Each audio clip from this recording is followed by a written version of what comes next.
बिस्मिल्लाहिर्रहमानिर्रहीम। अस्सलाम वालेकुम स्टूडेंट्स। आज हम सेकेंड ईयर केमिस्ट्री का चैप्टर 7 स्टार्ट करने लगे हैं, जो कि ऑर्गेनिक केमिस्ट्री का पहला चैप्टर है। और ऑर्गेनिक केमिस्ट्री जो सेकेंड ईयर की है वो बहुत ज़्यादा इम्पोर्टेंट है, क्योंकि मैक्सिमम पोर्शन जो पेपर में आता है सेकेंड ईयर के वो ऑर्गेनिक केमिस्ट्री में से आता है। तो आज हम स्टार्ट करेंगे चैप्टर 7, जिसका नाम है fundamental principles of organic chemistry. तो इसमें सबसे पहले इंट्रोडक्शन के बारे में बताया गया है, ऑर्गेनिक कंपाउंड्स के बारे में। More than 200 years ago, earlier chemists recognized organic compound distinct from inorganic compounds because of the differences in their origin and properties. कि 200 साल से पहले जो है वो शुरू के जो केमिस्ट थे वो ऑर्गेनिक कंपाउंड को रिकॉग्नाइज़ करते थे कि ऑर्गेनिक कंपाउंड जो है वो इनऑर्गेनिक कंपाउंड से मुख्तलिफ हैं। और क्यों मुख्तलिफ हैं? Because of the differences in their origin and properties. क्योंकि ऑर्गेनिक और इनऑर्गेनिक कंपाउंड्स के जो दरमियान में डिफरेंस आता है वो उनके ओरिजिन में, जहाँ से वो ओरिजिनेट होते हैं, और उनकी प्रॉपर्टीज़ भी जो है ऑर्गेनिक और इनऑर्गेनिक कंपाउंड की डिफरेंट होती हैं।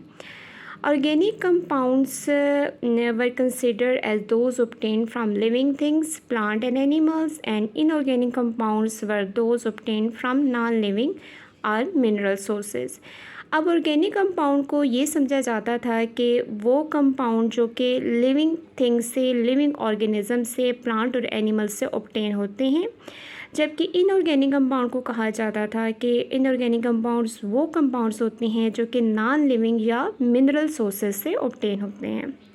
Earlier chemists never succeeded in synthesizing organic compound, and their failure led them to believe that organic compounds could be manufactured only by and within living things. कि जो शुरू के chemist थे वो कभी भी सिंथेसाइज नहीं कर पाए ऑर्गेनिक कंपाउंड को, और उनका जो नाकामी थी, उनका फेलियर था, उनको इस चीज़ पर बिलीव करने पर मजबूर कर दिया कि ऑर्गेनिक कंपाउंड जो है वो सिर्फ़ और सिर्फ लिविंग थिंग्स के अंदर ही मैन्युफैक्चर होते हैं, और इन जो ऑर्गेनिक कंपाउंड्स को आप सिंथेसाइज नहीं कर सकते इन ऑर्गेनिक मटेरियल से। ये theory, this theory was refer to as vital force theory. ये थ्योरी वाइटल फोर्स थ्योरी कहलाई, जिसमें कहा गया कि ऑर्गेनिक कंपाउंड्स को सिंथेसाइज करने के लिए कोई एक ऐसी मिस्टीरियस फोर्स की ज़रूरत होती है जो कि सिर्फ़ और सिर्फ लिविंग थिंग्स के अंदर पाई जाती है, और उसको आप लेबॉर्ट्री के अंदर जो है वो ऑब्टेन नहीं कर सकते। अब इस थ्योरी की रिजेक्शन की बात आती है। ये थ्योरी जो थी वो रिजेक्ट की थी फ्रेडरिक वोहलर ने, जब उसने यूरिया, जो कि एक ऑर्गेनिक कंपाउंड है और यूरिन ऑफ मैमल्स के अंदर पाया जाता है, यानी मैमल्स की यूरिन के अंदर जो है वो यूरिया पाया जाता है और ऑर्गेनिक कंपाउंड है। उसने क्या किया कि इस ऑर्गेनिक कंपाउंड को अमोनियम सायानेट से ऑब्टेन किया। अमोनियम सायानेट जो है वो एक सब्सटेंस है नॉन मिनरल ओरिजिन का, यानी इनऑर्गेनिक कंपाउंड है, और इनऑर्गेनिक कंपाउंड से उसने यूरिया ऑब्टेन किया, और इस तरीके से उसने जो वाइटल फोर्स थ्योरी थी उसको रिजेक्ट किया। अब आता है modern definition of organic chemistry. Since the synthesis of urea from ammonium cyanate, million of organic compounds have been prepared and analyzed. चूँकि यूरिया की सिंथेसिस जो थी वो अमोनियम साइनेट से की गई, जो कि एक इनऑर्गेनिक कंपाउंड था। उसके बाद मिलियन ऑफ ऑर्गेनिक कंपाउंड जो थे वो प्रिपेयर किए गया और उनको फिर एनालाइज किया गया। तमाम ये कंपाउंड में देखा गया कि इन तमाम कंपाउंड्स के अंदर कार्बन जो है वो एक एसेंशियल एलिमेंट के तौर पर प्रेजेंट है। इसके अलावा, कार्बन के अलावा, apart from carbon, most of the organic compound also contain hydrogen. Carbon के अलावा ज़्यादातर जो ऑर्गेनिक कंपाउंड्स हैं उनके अंदर हाइड्रोजन भी पाई जाती है। अदर एलिमेंट विच में आल्सो भी present include oxygen, nitrogen, sulphur. इसके अलावा दूसरे जो एलिमेंट ऑर्गेनिक कंपाउंड के अंदर पाए जाते हैं वो उसमें ऑक्सीजन, नाइट्रोजन और सल्फर भी शामिल है। For historical and conventional reason, a few of the carbon compounds such as carbon monoxide, carbon dioxide, carbonates, bicarbonates, etc. are studied as inorganic compounds कि हिस्टोरिकल और कन्वेंशनल रीज़न के बुनियाद पर कुछ जो कार्बन कंपाउंड्स थे जैसे कि कार्बन मोनोक्साइड है, कार्बन डाइऑक्साइड है, कार्बोनेट्स और बाइकार्बोनेट्स हैं, ये सारे जो है वो इनऑर्गेनिक कंपाउंड के तौर पर स्टडी किए जाते हैं।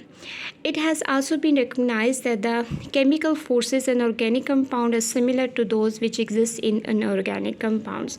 ये भी देखा गया कि जो chemical forces organic compound के अंदर present होती हैं वो बिल्कुल similar हैं जो कि inorganic compound के अंदर पाई जाती हैं। chemical forces से मुराद है कि इनके अंदर जो है जैसे कार्बन मोनोक्साइड है, इसके अंदर ट्रिपल कोवेलेंट बॉन्ड पाया जाता है, ठीक है।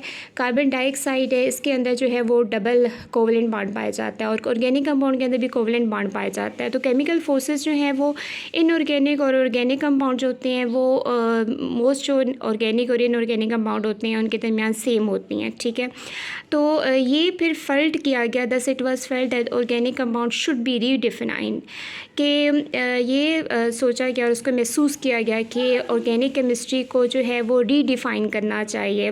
तो अब जो डेफिनेशन है according to the modern definition organic chemistry is that branch of chemistry which deal with the study of compounds of carbon and hydrogen and their derivatives। तो ऑर्गेनिक केमिस्ट्री को फिर डिफ़ाइन किया गया और कहा गया कि ऑर्गेनिक केमिस्ट्री वो ब्रांच है केमिस्ट्री की जो कि डील करती है कंपाउंड्स ऑफ कार्बन और हाइड्रोजन के, जो भी कंपाउंड्स हैं जिनके अंदर कार्बन और हाइड्रोजन दोनों पाए जाते हैं और उन कंपाउंड को हाइड्रोकार्बन बोला जाता है, उनकी स्टडी और उनके डेरिवेटिव्स की स्टडी को ऑर्गेनिक केमिस्ट्री कहा जाता है। तो आज तक के लिए इतना ही काफ़ी है। तो नेक्स्ट लेक्चर में हम आगे से पढ़ेंगे some features of organic compound. अगर आपको वीडियो अच्छी लगे तो लाइक करें, सब्सक्राइब करें, शेयर करें और अपने कमेंट्स में ज़रूर फीडबैक दें। अल्लाह हाफ़िज़।